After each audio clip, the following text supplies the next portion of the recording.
Hello, and welcome to the Bold Global DE&I Summit. I'm here with Candace Moore and myself, and today we're so excited. We're speaking with Leonard Williams with Chick-fil-A in Lubbock, Texas. Leonard is the Chief Operations and People Officer for 3 of the Chick-fil-A's there in Lubbock. He has an incredible story to share with us, and he's been so empowering. In fact, we've loved hearing everything that he's done and everything that Chick-fil-A is doing. Leonard has been with Chick-fil-A for 14 years, since he was 15 years old. May not have been what his plan was in the beginning, but where it has evolved has not only just changed Leonard's life, but so many others that he's touched. Leonard, welcome to the Bold Global DE&I Summit. Awesome. Thank you. Excited to have you here today. Glad to be here and share my story and answer the questions that you have. So thanks for having me. I'm excited for this opportunity. Well, so are we. Well, let's start from the beginning, because we know how this ended up, and it's just an amazing story. Leonard, tell us how you got started with Chick-fil-A, and just give us a little idea of how your journey evolved. Yeah, so I originally started at Chick-fil-A when I was 15 years old. I was about to start driving. Found out that Chick-fil-A, hired what we consider minors, so they started at 15.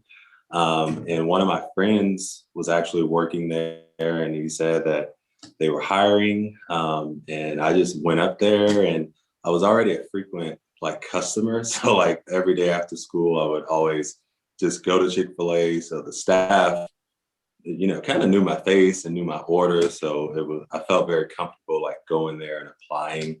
So I went there, I applied, and they actually hired me that same day. So I was very excited for that. And I worked all throughout high school. So it was at the time, I was very involved in sports and just extracurricular activities. So Chick-fil-A was very flexible and just a great job in general. So I worked all throughout high school, and then I, moved to this. I started in Dallas, Texas, at Chick-fil-A there. And then I moved to Lubbock, Texas, and went to school at Tech. And at that time, I studied history at Tech, and I really wanted to, pursue being a high school teacher, high school coach. So that was my thing. Get to Lubbock, study, get your degree, and then I might work for Chick-fil-A. We'll see, but I was trying to transition out of that because I felt like, hey, this is my high school job. I need to find something else, but it just drew me back in. So as soon as I got to Lubbock, I was able to get connected to Chick-fil-A's here, and I started working at a location here local in Lubbock, and really got to learn a little bit more about myself and about Chick-fil-A. So I was a little bit older. So I was able to work more and able to get more involved, and more opportunities were coming my way. So as much as I was trying to move on from Chick-fil-A, it kept drawing me back in. So every time I had this thought of hey, I should try something else, everything was just so great. The environment, the leaders, the people, it just felt like the place for me. So I did it through college, and it was up to about my senior year.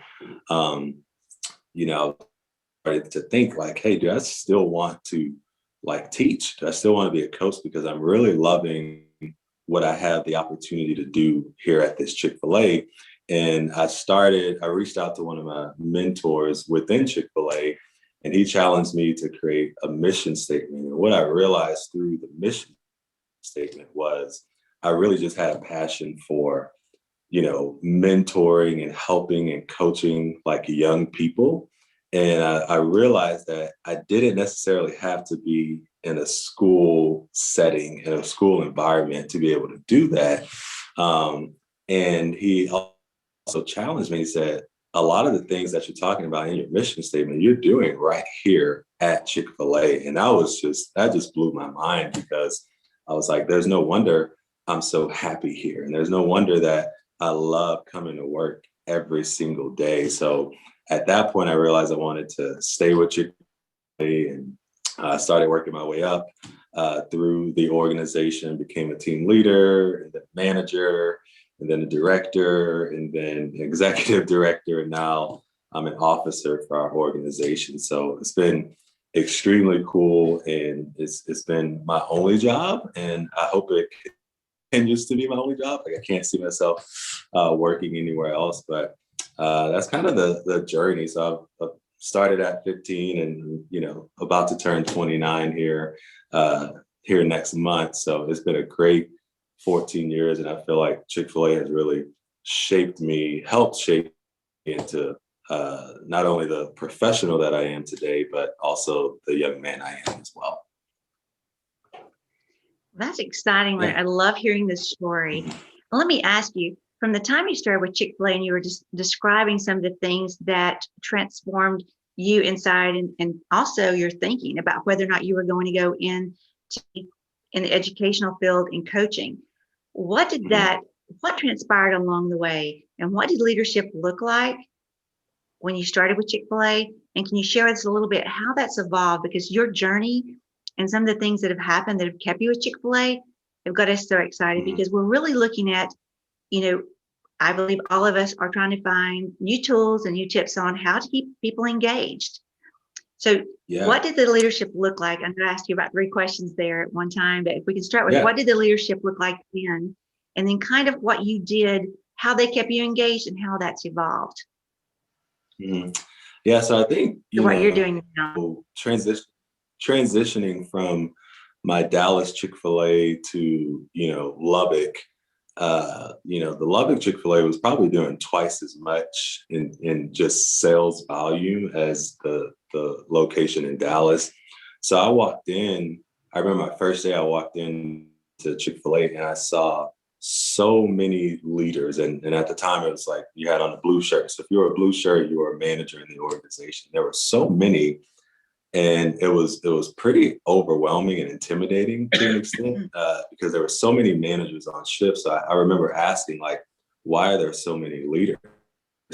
And one of my managers at the time just said, like, hey, we really want to build a culture where we can grow people and have a ton of leaders, and we're giving opportunities and things of that nature. So that really opened my eyes to, hey, like, I could probably do this, and there's plenty of opportunity for me to do it. So that was inspiring. And then as I got more involved in the organization, I realized that I was pretty good at the job, like the technical skills of the job. But what I enjoyed the most was being in a position, as well as getting courses that supported me in leading other people. So for pretty much my entire time through college, I was, a leader, of a manager for the night crew. And in the evenings, it's a lot of high school students and a lot of college students. So that was really just my area. So I was very excited about that and all the opportunities that were coming my way. And it really got to a point where I was given the opportunities to lead and then lead at higher levels, but I kind of got to a standstill at one point to where it was, I had gotten to the assistant director level, and I felt like I was ready for the director level. But I remember one of my supervisors at the time was really hesitant about the thought of that, because I was still in college and I was still a student, and they just weren't ready to move in that direction at the time. And in many ways, I understood it, but at the same time, I really felt like I was capable to do the job, and felt like it would challenge me and take my leadership level and take my leadership to the next level. So that was really one of the things that inspired me to continue working and to continue doing better, so that if I had an opportunity to influence that type of decision again, then I would try to make sure that we were giving people opportunities if they were qualified for that particular job. So eventually I was able to elevate to a director level and got a chance to have a little bit more influence in the organization. And what I noticed was, before, we had a lot of college students that would get to this certain level of leadership, like being a manager. And then we were hiring great people, but many people were reaching this ceiling that we had created, and we were losing them because of that, because they felt like, hey, I've been at Chick-fil-A and this is the furthest that I can go. So I think I'm going to move on from this because I want something more. I want to have more influence, or I want to be able to lead a bigger team. And, one of the things I really worked with my, franchisee with at the time was like, hey, there are a lot of qualified students here that we have in our organization that can lead at a high level. And I think if we equip them and we coach them and give them the tools and the resources that they need, they could really be successful at this, but also it would set them up and give them experience that they would not get at this level, at this stage of their sophomore year or their junior year in college. So like we would really give them some real life experience, the ability to have tough conversations and the ability to create vision and manage budgets of a multi-million-dollar business. We're setting them up for success either with us, but also in their future careers or the next job that they might pursue. So we started doing that, and we created these positions specifically for that type of leader. And we immediately saw more engagement with those individuals. Many of them, I think, had a paradigm shift, like similar to me, where it's like, hey, I didn't know that this is what it's like to run a Chick-fil-A business. I didn't know that I had the ability to lead and influence people and make these tough decisions when it comes to business. So it was a very cool transformation for our organization. And what ended up happening with that is we set this foundation for being able to retain top talent. So those folks started to stay with us a little bit longer, but also what we saw was we were developing these skills that we didn't know that we even needed in our organization. So we started creating positions for some of these students like right after they graduated, we were adding positions to our organization because we were able to discover certain skill sets that they had. So in addition to that, we were also setting this expectation in this like we created a leadership pipeline where newer team members who were coming in and were freshmen in college or even high school seniors, they now saw this different path of like, hey, there's another level that I could get to. I could create a career out of working with Chick-fil-A. So what that did was that started inspiring more people at a younger age because they saw this transformation that was happening and say like, you know what, I could do that. There's something beyond the team leader level. There's something beyond the manager level. I could be a director if I worked hard in this role, but then also I could potentially create a life out of a job here at Chick-fil-A. A lot of people don't think that way. It's like, oh, it's Chick-fil-A, it's fast food. Like there's no way that it's just going to be a temporary thing, right? Like that was me, I'm still here. But we started to create that expectation of like, you could make a career out of this. You could learn a lot of skills that you might not learn until you get into your next career and then 10 years after that. So it was really cool and inspiring for a lot of people. And we started to not only attract more folks, but we've got to the point where we've had to tell very good, qualified people, no, like we can't hire you right now because we're keeping so many of the folks that have already been in our organization. So it's pretty, I could go on and on about that, but that's kind of it in a nutshell. I love what you were telling us, Leonard, and the transformation that you made from you seeing that you couldn't take the leadership role that you wanted, and now you're giving others that opportunity. And so another thing that I hear you talking about is how well you're working with Gen Z. I know there's a lot of people that are interested in what that looks like in the workforce in the years to come. And so tell us what you've done in working with Gen Z to make it a effective partnership for both of you. Yeah, so I think, at least in our organization and many organizations, we get the opportunity to work.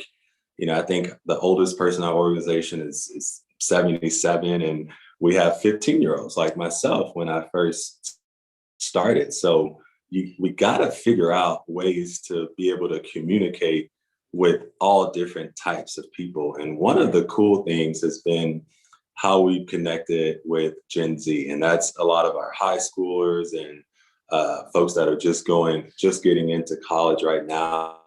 And one of the challenges that we've had is, we have an internal communication platform, and it's really to get messaging out to our team. And we had been, sending out a training tip of the week. So just to keep people updated on new things that are happening, but also best practices. And what we noticed was we were sending out posts or messages that were too wordy, and there wasn't engagement. No one in the organization was actually reading it or paying attention to it when we asked about it. So we finally challenged ourselves, and I challenged a couple of our leaders to say, like, how do we connect with Gen Z? Because that's a majority of our employees right now, especially once you get to like 4 p.m. to close. It's high school, young college kids. So we reached out and we asked them. So I think some of our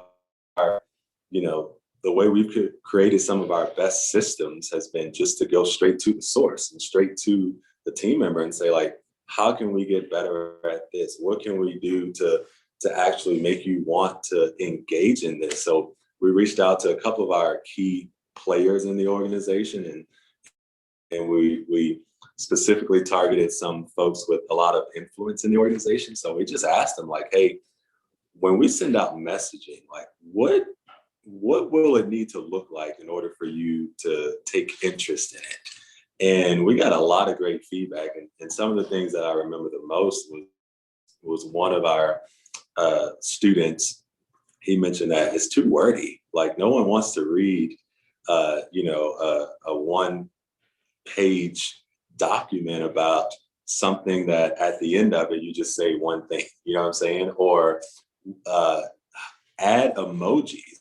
And that just kind of blew my mind, because it was already something that I think many of us already use, like text messages. But he said, hey, if you add emojis, like, that'll attract attention. Another team member said bullet points versus just, straight messaging. So we took that and really started to develop some new content, and we started to see more engagement. And one other thing was TikTok. And TikTok is a very big thing right now, I think, across the country, across the world even. And we started creating short videos.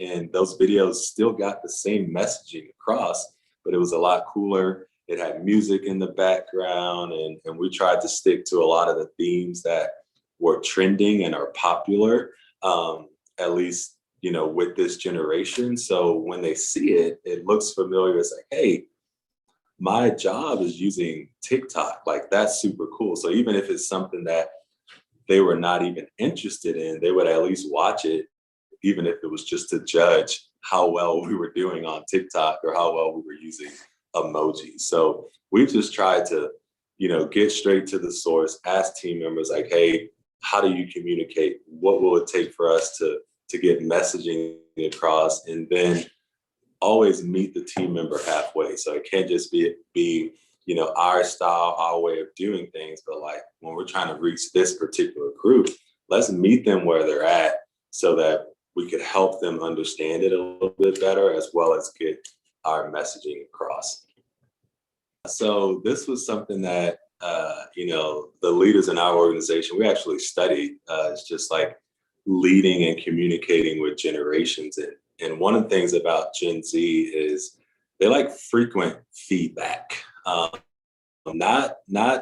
don't want it to be long, but they want it to be short and more frequent. So like Gen Z, and this is something that I've tried to practice a lot, and it's really worked with our team. It's just for you to stop in and say, hey, I saw what you did today, and the impact that you had on this guest was great. Like, that's all that they need. Or just, a comment on a specific behavior, or, hey, I see you, you're doing well, I appreciate you being here. That's all. It seems so small, but it's huge to them, because in many ways they just want, like, our team members, they want to do well for us as their leaders. So, like, even if it's something that they don't care about, they want to please us. And I always give the example of, like, for instance, my wife, she wasn't huge into football or into sports. My favorite sports team is the New Orleans Saints. And because I love her and she loves me, and I've shown care and this and that, she will watch a game with me and she will root for the team that I'm rooting for, even though she might not have any investment. So that's been something that has been the same with our team members, and I train our leaders. It's like, if you show, your team, they don't care what you know until they know that you care, right? So if you show them the care and you're giving them feedback, they will care about the things that you think are important for the organization, but you got to make those deposits with them. So giving frequent feedback, and they want it often. So, like, if they don't hear from you in 2 weeks, and that's not necessarily a bad thing, but, like, they might think that you're upset with them. Like, hey, my supervisor hasn't told me anything in 2 weeks. Like, I think I'm doing something wrong, or why haven't they reached out to me, anything like that. So I think frequent touch points and really acknowledging the specific behavior that we notice. So I think one of the things we, train our leaders on is, try not to tell someone good job, and leave it just at that. But, like, what specifically made the job that they did good? And that's huge for Gen Z, because they need that. They need to know, what specifically did I do? Because they might also go home and tell a parent, like, hey, my boss told me today that I did a good job.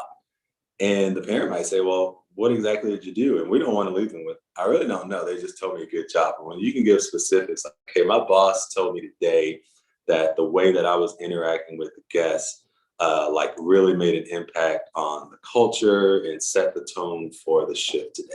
Like, that's huge for Gen Z, because they know exactly what they're doing, and if they need to repeat it, and you're setting an expectation for them moving forward. And unlike, like, my parents' generation, which I think is Gen X, they're the total opposite. Like, if you're frequently talking to them, if their boss is frequently visiting with them and giving, I think that they're not doing a good job. So, like, that's been a challenge for me as a leader, is understanding where everyone fits, because I have directors that are in their 50s and they prefer that, hey, no news is good news. Whereas I have a director who's 19 and no news is like, hey, I think he's mad at me, and he might fire me like any day now. And that's not the case. So it's definitely a challenge, but we have to, again, like I mentioned earlier, like, meet people where they are. And Gen Z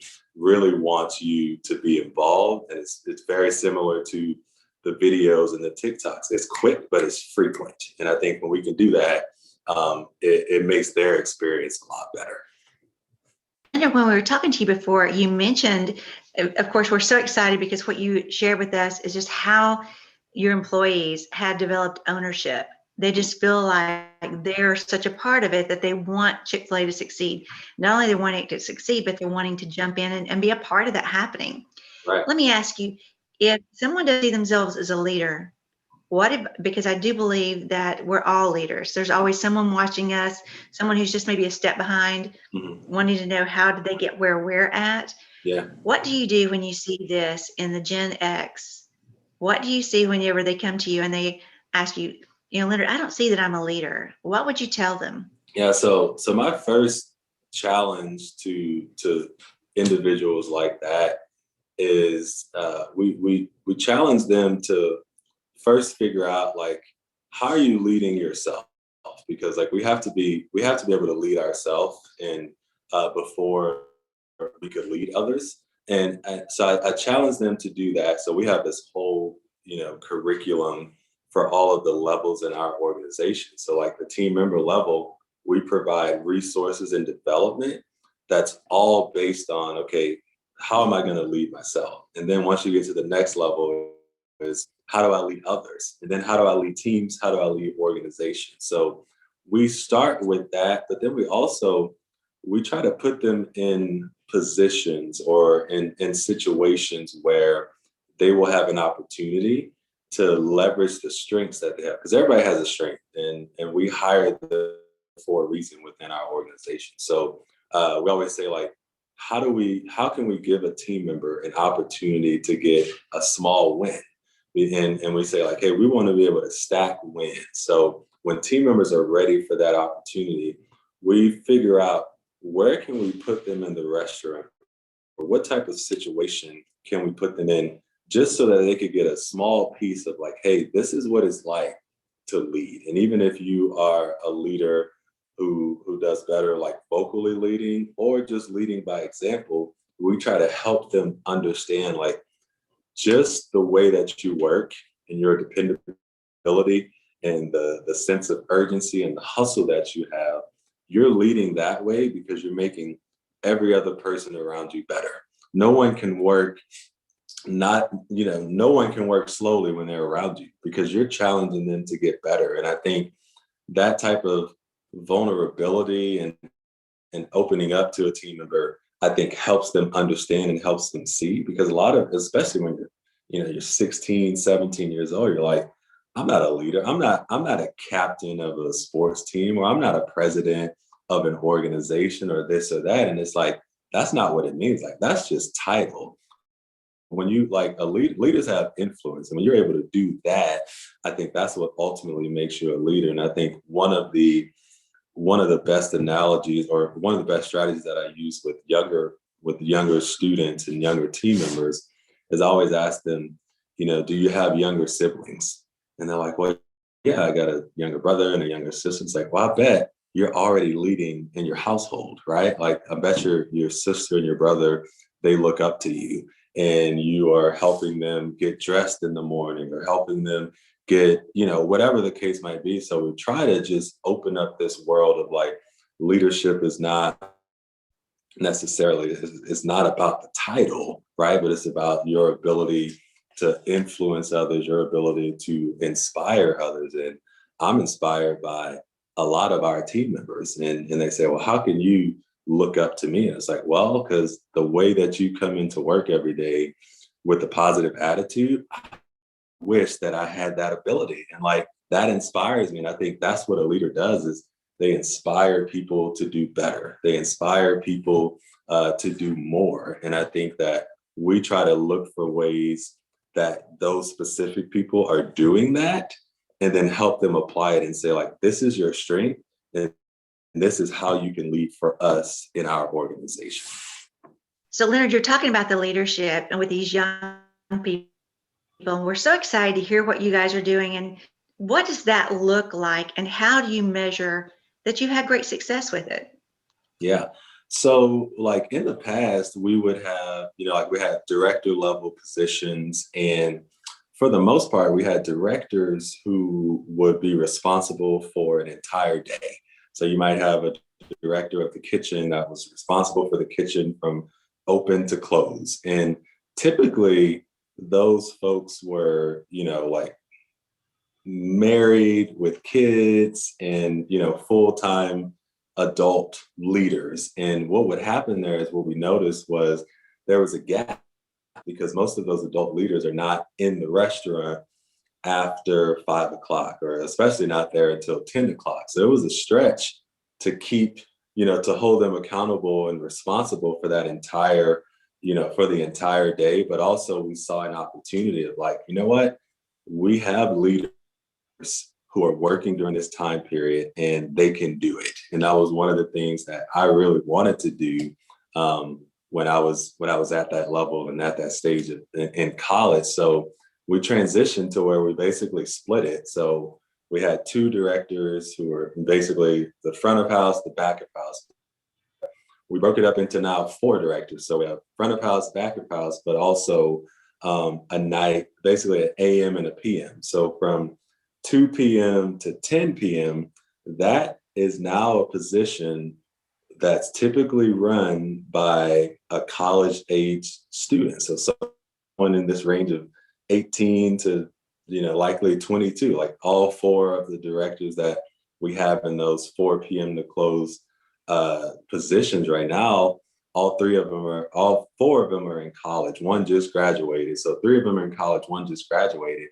And it's super cool to see because they are directors, like top level store leaders, and and running, just from their time period, a $4 million business. And that's pretty cool, to be able to say like, hey, I'm a junior in college, I'm studying, business management. And then when I'm not in school, I'm actually running a $4 million business, which is very cool. So they get to hire team members. They get to, so they're doing the recruiting, the hiring, giving feedback.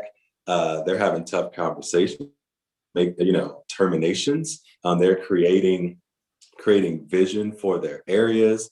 They have specific results that tells, scorecards on their performance and just how their area is doing. And it's really cool to be able to see that and to give them that opportunity. And it's been successful for us. Like we've done it over the past, I think for the past 3 to 4 years.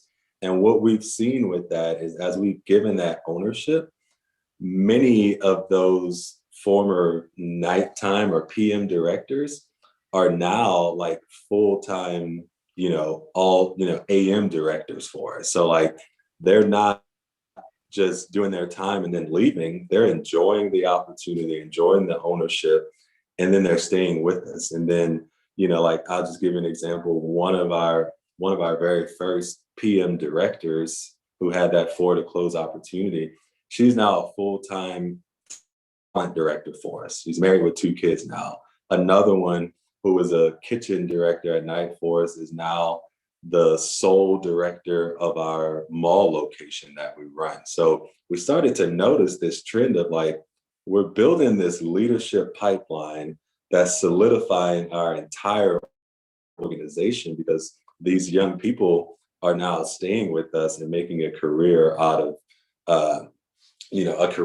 Chick-fil-A. And even when they're not staying with us, that's still a win for us because during that time period, we were able to give them some very valuable experience and real stories that they can take with them to their next job. I had one director who just got a general manager job at another restaurant, and I think that because of her situation at Chick-fil-A and because of the things that she had been through in college, it set her up for success over other applicants with the same degree, because the one thing that she had was experience in this particular role that the others didn't. So I think that it's been a huge win for us, and it's something that we will continue to do and continue to find more creative ways to do it because we are truly setting up young leaders for success, as well as making the business better. So when you can retain top talent,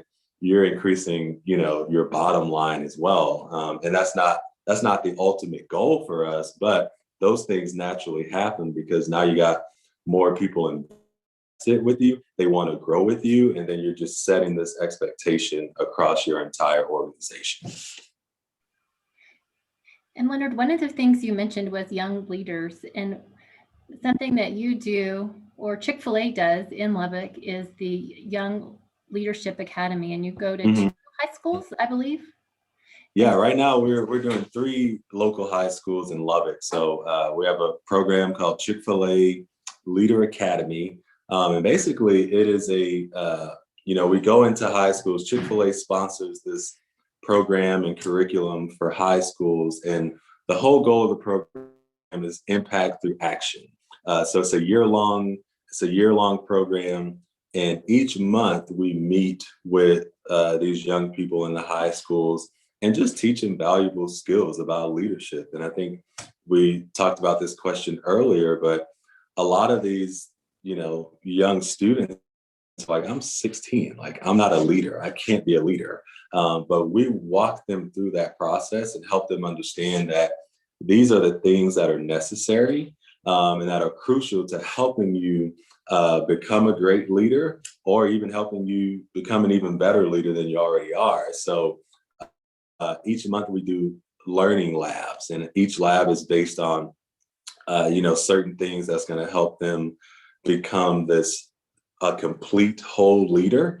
So some of the labs include like communication and innovation and teamwork and leadership and how to make adjustments and all of these valuable skills. And it's very interactive and a lot of group learning. So what we get to do is help them learn the soft skills that are needed, which I think are super important, is this idea of just how to communicate and how to be a part of a team, but also how to cast vision, right? Like how to see and shape the future and begin with the end in mind, and change their mindset of, it's not just this idea of being in a position or having a title, but is how can you make an impact on others through the actions that you're taking. So it's been really, really cool. Like we try to select students that are interested and engaged in it. And I think that the majority of them are leaving that program saying like, man, I'm so excited. I'm ready to continue. I'm ready to continue to have an impact on, my school or my community or my family. So throughout the year, like every 3 months or so, we do what we call an impact project. And an impact project is basically where the students decide how they want to impact the community or their school. So they get the opportunity to choose like, hey, we want to do something for our school or for the Lubbock community or for the medical community, whatever the case might be, but it's all student led, and we just get the opportunity to teach and facilitate. And then it's truly amazing the things that they come up with, and they get to learn all these skills in the process of doing these impact projects. So I'll just give you a couple examples.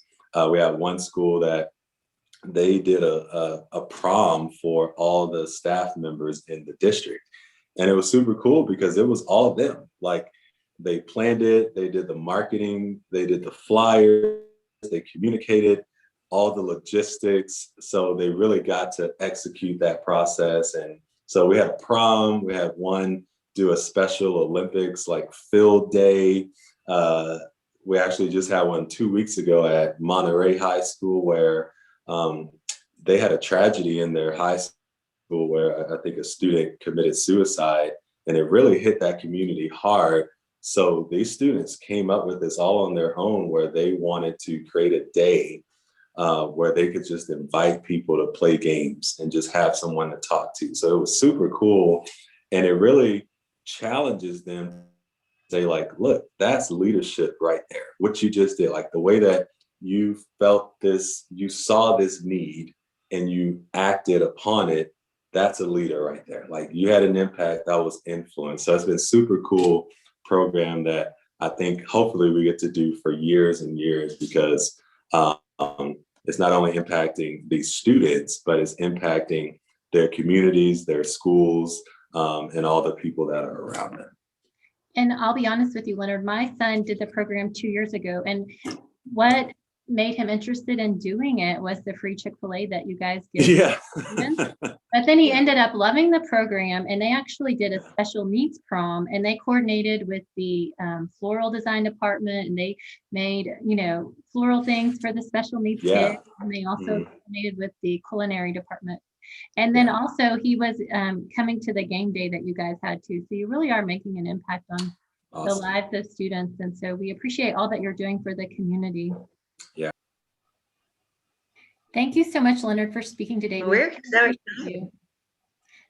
We learned a lot from you. Yes. Awesome. Well, I appreciate the opportunity, and I'm very thankful to just share like what my passion is. And I think that this is definitely a journey. So I don't think anybody has it figured out. So as we continue to learn and share best practices. We just have to pretty much trust the process and listen to our team to figure out like where we need to meet them, because the answers to a lot of the challenges that we have, especially when it comes to engagement and attracting and retaining talent, is actually at the source. That's one of the things that we've learned. So I'll continue to do that, and that's my challenge to everyone else.